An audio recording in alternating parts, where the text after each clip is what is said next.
صلی علی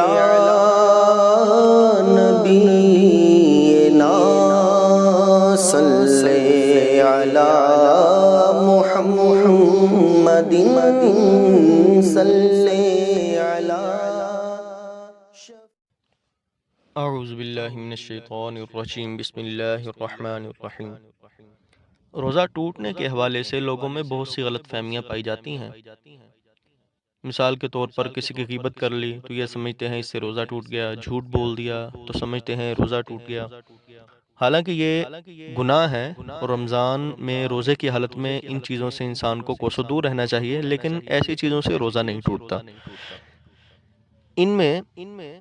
ان سے روزہ مکروہ ضرور ہو جاتا ہے کہ انسان گناہگار ہوتا ہے اور شدید قسم کا گناہگار ہوتا ہے۔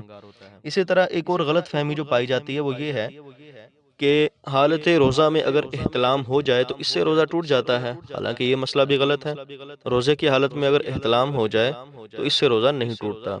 کسی شخص نے صبح سحری کی، سحری کے بعد نماز پڑھنے کے بعد وہ شخص سو گیا، اور کیا ہوا کہ جب اٹھا تو اس نے دیکھا کہ وہ حالت احتلام میں ہے، تو یاد رکھیں کہ اس صورت میں روزہ نہیں ٹوٹتا ہے۔ اس صورت میں روزہ جو ہے وہ رات تک پورا کرنا ہوتا ہے۔